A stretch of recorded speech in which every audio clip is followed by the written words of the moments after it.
কেন্দ্রীয় বাহিনী দিয়েও এই হিংসার থেকে মুক্তি নেই। তা আমিও বলবো কি, অনেকটা দেরি হয়ে গেছে, এটা নিয়ে এত গল্প করা উচিত না। এই ভদ্রমহিলা এক ছেড়ে কথা বলবে না, তাইতে তার স্বামীকে তুমি জেলে দাও আর না দাও, তোমাদের ছেড়ে এনে কথা বলবে না। কেসটা হিয়ারিং হচ্ছে তা আমার মনের মধ্যে কিছু তো, জাজের মনের মধ্যে কিছু তো মনের মধ্যে কিছু আসছে। তো আমি বলবো কি, ওই পর্যবেক্ষণ হচ্ছে তার মনের কথা, আর আদেশ হচ্ছে সে আইনের কথা।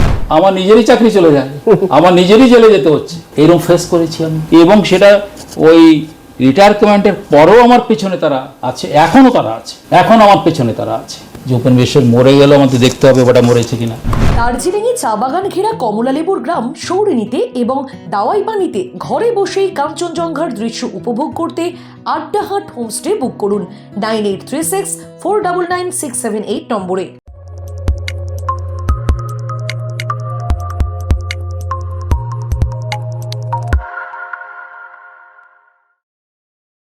শীতকালে সুন্দরবন ভ্রমণের নির্ভরযোগ্য একমাত্র নাম সাগর সঙ্গম ট্রাভেলস। নিজস্ব লঞ্চে ভ্রমণ এবং অফুরন্ত খাওয়া দাওয়ার বিপুল আয়োজন। বুকিং করুন 9733066075। এই সিস্টেমটা একটা নতুন জায়গায় আমরা পড়েছি, সেটা আমি আজকে সে গ্রাফিক্সটা আমি বার করে দিয়েছিলাম। তো আমি এইটা দেখাচ্ছি, দেখো যে এখানে একটা ট্রায়াঙ্গেল আছে, তার উপরে দেখেন লেখা রয়েছে ক্ষমতা। এই ক্ষমতা লেখা রয়েছে, মানে ক্ষমতা না তারা কারা এই বড় বড় দুর্নীতি করে, এই অর্গানাইজড ক্রাইম। আপনারা দেখেছেন যে যারা ক্ষমতায় আছে তারাই এই অপরাধটা করেছে, অন্য কেউ করে নাই। একটা কেউ আসামি নাই এর মধ্যে, অন্য কেউ ছাড়া, এরাই ছাড়া আর কেউ নেই। তাহলে ক্ষমতা থাকলে, মানে ওই যে বলে power corrupts, and absolute power corrupts absolute, right. তাহলে এইটা হচ্ছে ক্ষমতা। তারপরে হচ্ছে কি, তাহলে এই ক্ষমতা থাকলেই সে দুর্নীতি করতে পারছে। আর এই দুর্নীতি করতে গেলে তার শুধু যে কথায় না, তার মানুষ দরকার, তার মানে মারামারি করার, হিংসা করার। ওই জন্য সুপ্রিম কোর্টের মহিলা জাজ বলেছিলেন যে holding election is not a licence for violence. তার মানে ওই মানে ভায়োলেন্স বা আমরা বলছি কি হিংসা, ওর হিংসার দরকার, ভায়োলেন্সের দরকার। তাহলে এই তিনটে জিনিস হলে তবেই তার সেই কাজটা করতে পারবে, এবং সে ইলেকশন করলেও সে জিতবে, আর এটা করলেও সে অনেক দিন ধরে ঠেলে নিতে পারে। তারপর আর একটা কি হচ্ছে, এক একটা কেস অনেক দিন ধরে চললে অনেক যারা সাক্ষী তারা মরে যায়। অনেকে বলে আমি আর সাক্ষী দেব না, এতে ক্ষতি হয়ে যায়। আর এরা কি করতে পারে, এই কোর্ট থেকে সেই কোর্ট, লোয়ার কোর্ট থেকে লোয়ার কোর্ট ছেড়ে দিলাম, লোয়ার কোর্ট থেকে হাইকোর্ট, হাইকোর্ট থেকে ডিভিশন বেঞ্চ, যেটা যিনি কে বলে চিফ জাস্টিসের বেঞ্চ, সেখানে যাব। তারপরে আমি সুপ্রিম কোর্টে যাব। আর তোমার 7-8 জন লোক একটা কেসই আমি 7বার যেতে পারি কেন ভাই? আমাদের তো কনস্টিটিউশন তো পারমিট করে, যে কোনো লোক সে চাইতে পারে তার বিচার। তো রাউন্ড অ্যান্ড রাউন্ড 10 বছর 15 বছর ধরে চলতে থাকবে। এরা করতে পারে, সাধারণ মানুষ তো পারে না। তারা এক একজন উকিলকে রাখছে, তাদেরই 10 লক্ষ 15 লক্ষ টাকা করে তাদের ফিস, করতে গেছে টাকা।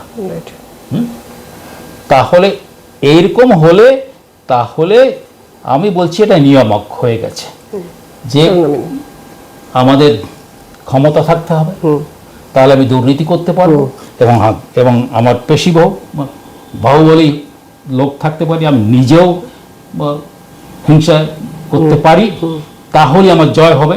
বা আমি যা ইচ্ছে তাই করতে পারি, জয় মানে আমি যা ইচ্ছে তাই করবো। এইরকম একটা সিস্টেম কিন্তু আমাদের পশ্চিমবঙ্গ বা বঙ্গে তৈরি হয়েছে। এখান থেকে আমাদের বেরিয়ে আসতে হবে। কবে আমরা বেরোবো সেটা, আমি তো ভাই অ্যাস্ট্রোলজার নেই, কিন্তু আমার দুঃখ হচ্ছে কি, যে এখান থেকে বেরোতে হলে অনেক কাঠকয়লা পোড়াতে হবে। যেরকম আমি আরেকবার বলি যে যদিও সুপ্রিম কোর্ট বলেছিল যে এই লাস্ট যে ইলেকশন গেল, পঞ্চায়েত ইলেকশন যে গেল, সেই পঞ্চায়েত ইলেকশনে বলা হয়েছিল কি যে কেন্দ্রীয় বাহিনী এসে তাদেরকে নিয়েও ইলেকশন করতে হবে। সেই কেন্দ্রীয় বাহিনীতে এসেছিল, তাতে তো 90 জন মারা গেল। তার মানেটা কি? কেন্দ্রীয় বাহিনী দিয়েও এই হিংসার থেকে মুক্তি নেই। কেন, আফটার অল স্টেটের পুলিশ না হলে কেন্দ্রীয় বাহিনীতে কতটুকু করা যাবে? তারা কোন জায়গায় কে চেনে, কারে কি চেনে? অতএব এই জায়গা থেকে এইটা ভাঙতে হলে এই দুর্নীতির পিরামিড বা এই বঙ্গের নিয়ামক যে বানানো হয়েছে, ক্ষমতা, দুর্নীতি, হিংসা, এই হচ্ছে ট্রায়াঙ্গল, তারপরে সেটা হলেই তার জয় হবে। তার মানে কি যা কিছু তাই সে করতে পারবে। তা না হলে এমন করে সে তার এমন অ্যারোগ্যান্স, অহংকার, এই কালীঘাটের কাকু যে কেউ আমার বসের নাম করে সাহেব, আমার সাহেবের কাছে যেতে পারবে না, টেলিফোন করতে পারবে না, কেউ তাকে টাচ করতে পারবে না। তার মানেটা কি? তোমরা মনে করো যে তোমরা যা ইচ্ছে করতে পারো, তোমাদের কেউ কিছু করতে পারবে না। কে রং করাবেন ভাবছেন? আমাদের টিম যাবে আপনার বাড়ি। 0 ডাউন পেমেন্ট ইএমআইতে হোম পেইন্টিং করুন আর পেয়ে যান 5 বছরের লিখিত ওয়ারেন্টি। সেই ক্ষেত্রে লিপস অ্যান্ড বাউন্সের কিছু সম্পত্তি বাজেয়াপ্ত করেছে ইডি, এটাও কি এই মামলায় খুব গুরুত্বপূর্ণ পদক্ষেপ বলে মনে হয় স্যার? আমি মনে করি গুরুত্বপূর্ণ পদক্ষেপ। কেন, ওই যে লিপস অ্যান্ড বাউন্ডে যদি আমি মালিক হই, আমি যদি ম্যানেজিং ডাইরেক্টর হই বা যাই হই, আমি দায়ী হব, আই এম রেসপন্সিবল। আমি তো বলবো কি যে খুবই তারা কিছু করেনি, এখনো কিছু করেনি লিপস অ্যান্ড বাউন্ডের। তার মানে সেই টাকাটা হচ্ছে অবৈধ টাকা। আর একটা কথা আছে, লিপস অ্যান্ড বাউন্ডের আমি নাম করব না, যিনি একজন, তিনি কিন্তু পাবলিক সার্ভেন্ট। কালীঘাটের কাকু পাবলিক সার্ভেন্ট না, কিন্তু যিনি এখন সিও, উনি তো সিও, যিনি পার্লামেন্টের মেম্বার, তো তাহলে তিনি তো পাবলিক সার্ভেন্ট। তাহলে প্রিভেনশন অফ করাপশন একটা কেস হতে পারে যদি সেই টাকা অবৈধ হয়। অর্থাৎ ওই যে টাকাটা পাওয়া গিয়েছে, তারা ইডি সেইটা ঠিক আছে প্রিলিমিনারি বলা হচ্ছে যে বাজেয়াপ্ত করা হচ্ছে, পার্মানেন্টলি করবে কিনা জানি না, কিন্তু তা সত্ত্বেও এটা তো একটা মস্ত বড় ডেভেলপমেন্ট। লিপস অ্যান্ড বাউন্ড নিয়ে অনেক দিন আগেই অনেক লোক তাই এই নিয়ে তদন্ত করেছিল। আমার এখনো মনে পড়ে এক ভদ্রলোক, তিনি বেঁচে আছেন কিনা জানি না, তিনি লিপস অ্যান্ড বাউন্ডের এই সব এই সুমন্টমনের ওই ইয়েতে আগে আসতো। সে বলে দিয়েছিল যে এত টাকা হয়েছে, এত টাকা এখানে হয়েছে, বোম্বেতে এত টাকা আছে, এখানে এত টাকা আছে। তো আমিও বলবো কি, অনেকটা দেরি হয়ে গেছে। আচ্ছা, এইটা নিয়ে এত গল্প করা উচিত না। আর একটা জিনিস, ওটা আমার ভালো লাগে না, যে এই অভিষেককে তুমি বারবার কেন ডেকেছো? আমি ইন হিজ ফেভার বলছি, বা যেটা নিরপেক্ষ আমি তাই বলবো, যে ইডি তুমি তাকে বারবার ডাকছো কেন? ডেকে কিছু কি করেছো আলটিমেটলি মানুষ? তুমি তাকে বারবার ডাকছো কেন? সমস্ত কিছু দেখে শুনে করে তারপরে একবার কি দুবার ডাকো বা 3 বার ডাকো, কিন্তু সে 7-8 বার তাকে ডাকা হচ্ছে। তাও স্যার পরবর্তীকালে কোর্টের নির্দেশে ডেকেছিলেন। হ্যাঁ, তো ঠিক আছে, কোর্টের নির্দেশে হোক, যা হোক, যে মানুষের কি হয়, after all year accountable to the people, accountable two people. আমাদের আইনও দেখতে হবে, যেরকম মানুষের চিন্তাও করতে হবে যে আমরা যদি একটা লোককে বারবার, সে ভবিষ্যৎ করা হয়, উপেন বিশ্বাস হোক বা যেই হোক XYZ, তাকে যদি একটা কেসে বারবার করা হয়, সে তো একটা ডাকাত না বা চোর না, যে হ্যাবিচুয়াল অফেন্ডার। তো এইটাতে একটা খারাপ ইমপ্রেশন, আমি সেটাই বলতে চাচ্ছি। স্যার বিচারপতিদের ভূমিকা নিয়ে আপনি কি বলবেন? কালকে স্যার যে জাজ, আমি একটু বলে দিই আপনি আরো জানবেন দর্শকদের জন্য, কালকে যে এজলাসে যে তর্ক বিতর্কটা হয়েছে, সেখানে সাধারণ মানুষের প্রবেশ ছিল না এবং লাইভ স্ট্রিমিং অফ ছিল। বিচারপতি অমৃতা সিনহার এই ভূমিকাটা কি আপনার কাছে ইমপ্রেসিভ মনে হচ্ছে স্যার? আমি, তোমার মনে আছে, আমার এখানেই বলেছিলেন, আমি এইখানে বলেছি যে আমি ওনাকে স্টাডি করেছি। যেদিন এই কেসটা ওনার কাছে গেল, সেই দিন থেকে আমি ফাইল খুলেছি ওনার উপর, সেই ফাইল আমার রয়েছে, এবং যে কয়টা অর্ডার উনি দিয়েছেন অধিকাংশ অর্ডারই আমার রয়েছে। সবটা আমি ডাউনলোড করতে পারি না, এবং ও ডাউনলোড করাও যায় না। আমি তখনই বলেছিলাম এ তো বাঁচ নেই सकता है, মানে হিন্দিতে কথাটা আমরা মাঝে মধ্যে বলতে হয় কি যে আফটার অল আমরা তো অল ইন্ডিয়া বেসিসে কাজ করেছি, ভাই বাঁচ নেই सकता है। এই ভদ্র মহিলা এক ছেড়ে কথা বলবে না, তাইতে তার স্বামীকে তুমি জেলে দাও আর না দাও, তোমাদের ছেড়ে এনে কথা বলবেন না। এবং যে কটা উনি অর্ডার দিয়েছেন দুটো একটা আপসেট মানে সেটা সাইড হয়ে গেছে, কিন্তু তার মধ্যে যেগুলো উনি মন্তব্য করেছেন, অবজারভেশন করেছেন, সেগুলো ফ্যান্টাস্টিক। স্যার লাইভ স্ট্রিমিং এর ধরনের অবজারভেশন নিয়ে একটা বিতর্ক হচ্ছে যে মাননীয় ব্যাপার হচ্ছে না, আরেকটা কথা আছে, না কথা আছে, ওই কোনো কথা না, একটা অবজারভেশন করে কেন জাজ, ওটাও নিয়ে আমি একটা গবেষণা করেছি। আচ্ছা, অবজারভেশন মানেটা কি? মন্তব্য, বাংলায় মন্তব্য তো, রাইট। যে একটা হচ্ছে ফাইনাল অর্ডার, পর্যবেক্ষণ, আমি একটা দেবো আমি ফাইনাল আদেশ। তো আমি যখন ওই কেসটা হিয়ারিং হচ্ছে তা আমার মনের মধ্যে কিছু তো, জাজের মনের মধ্যে কিছু তো মনের মধ্যে কিছু আসছে। তো আমি বলবো কি, ওই পর্যবেক্ষণ হচ্ছে তার মনের কথা, আর আদেশ হচ্ছে সে আইনের কথা, আইনের কথা। ওই জন্য একজন এলাহাবাদ হাইকোর্টের জাজ বলেছে যে ওই পুলিশ হচ্ছে, পুলিশই আসল চোর, সেই কথা তো এখনো মানুষে মনে করে।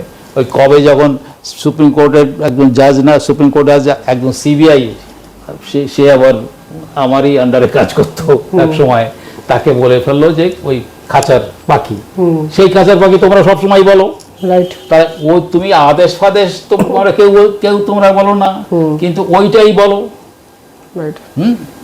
আবার ওই যে এলাহাবাদ হাইকোর্টের বলছে পুলিশ মানে চোর, তো তাহলে ওইটাই তোমরা বলতে থাকো।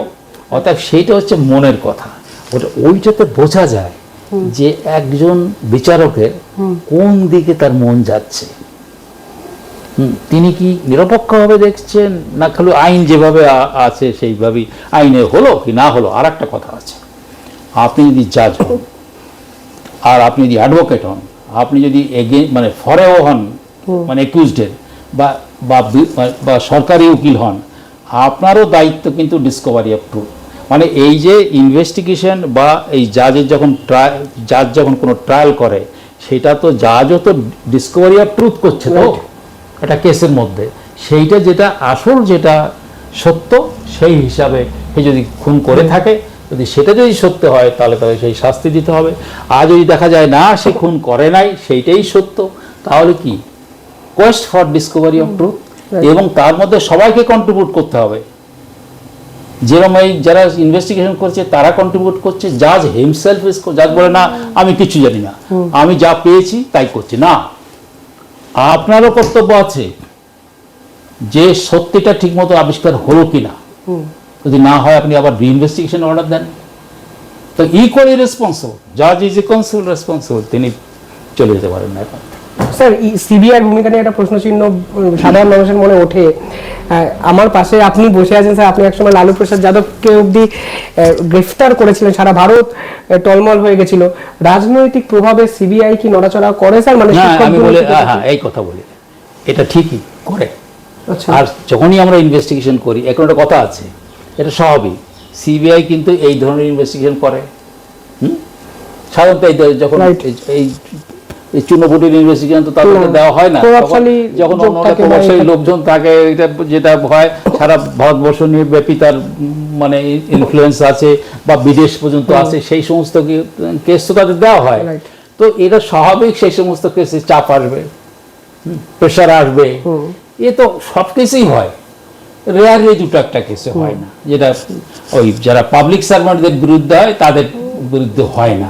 কিন্তু যখনই কোনো মানে পলিটিশিয়ানসের বিরুদ্ধে কেস হয়, তখন নানা দিক থেকে কেস হবে। এবং এও বলি, অনেক সিবিআই ডাইরেক্টর ফল করে গেছে, তারা পড়ে গেছে, তারা সেই তাকে বাঁচানোর জন্য চেষ্টা হয়েছে। আমি এই ফোরেস্ট আমি চারজন সিবিআই ডাইরেক্টর চেঞ্জ হয়েছে, তার মধ্যে দুইজন বিরুদ্ধে গেছে, আর দুইজন পরে। তার মানেটা কি? সেখানেও আছে, তার মানে তাদের কথা শুনে তারা কাজ করে, এটা তো আমি নিজে দেখেছি। এবং সেটা যখন ওজন বইতে হয়েছে আমার নিজেরই চাকরি চলে যায়, আমার নিজেরই জেলে যেতে হচ্ছে, এরকম ফেস করেছি আমি। এবং সেটা ওই রিটায়ারমেন্টের পরেও আমার পেছনে তারা আছে, এখনও তারা আছে, আচ্ছা, এখন আমার পেছনে তারা আছে। যে উপেন বিশ্বের মরে গেল, আমাদের দেখতে হবে ওটা মরেছে কিনা। ওই কি বলে, যদি যদি আমার সৌভাগ্য হয় আগুনে পুড়ে আমার শরীর হয়, তাহলে সেখানে ওই কি বলে বস্তিতে বার করে দেখা হবে যে উপেন বিশ্বের বেঁচে নাই তো না এখনো।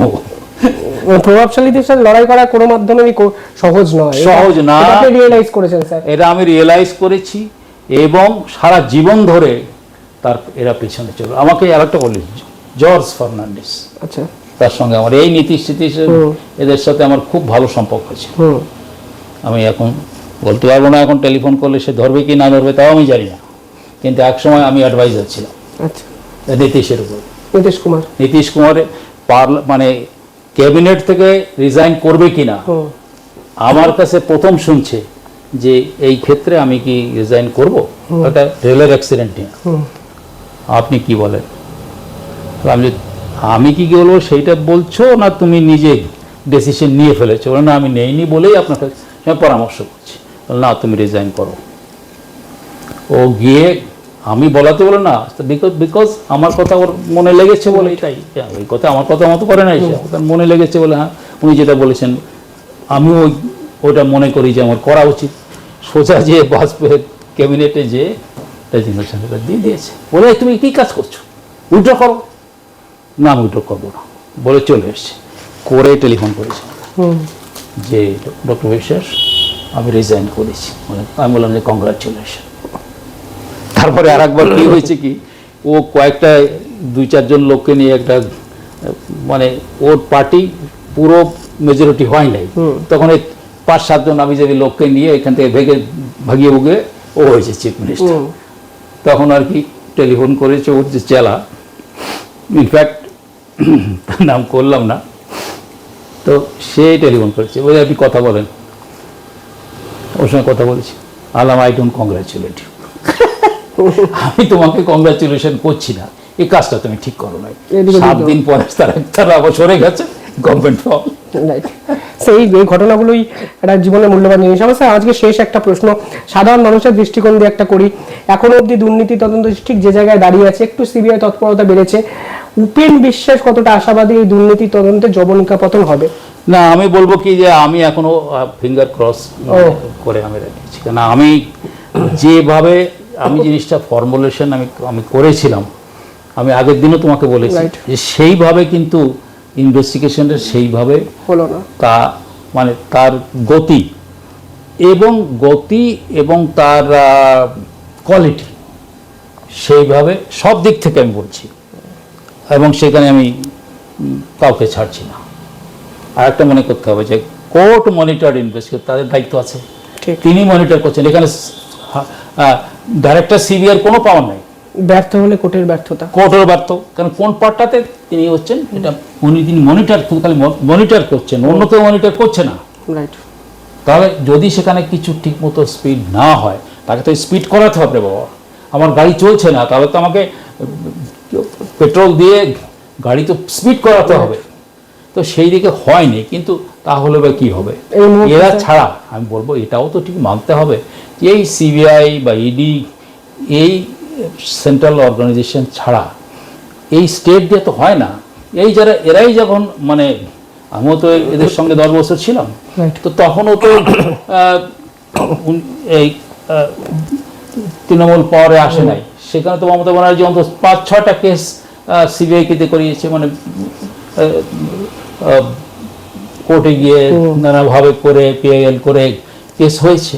তো এটা সব জায়গায় হয়, যখনই পাওয়ার এসে চলে আসে তখন যদি তার এখন ওদিকে সমান না থাকে, তার মানে যে পার্টি ওখানে পাওয়ারে এখানে এই পাওয়ারে, তাহলে ঠিক আছে, আর যদি না থাকে তাহলে সিবিআই খারাপ।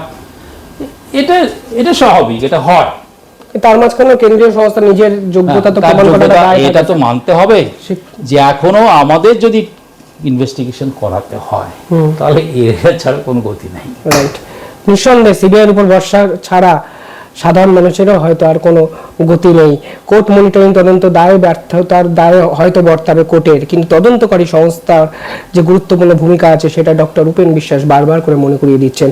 তিনি আশা করছেন আবার কখনো আশা হতো, কিন্তু তিনি বাস্তবিক চিন্তাধারার বাটিতে দাঁড়িয়ে বলছেন তদন্ত চলছে, কোনো না কোনো দিন হয়তো আসল মাথা দুর্নীতির তদন্তের যবনিকা পতন হবে। দেখতে থাকুন ইন্ডিপেন্ডেন্ট বেঙ্গল। অসংখ্য ধন্যবাদ স্যার। ধন্যবাদ। আপনাদেরও কমেন্টে জানাবেন যদি আপনাদের কিছু প্রশ্ন থাকে, নিঃসন্দেহে পরের বার করব।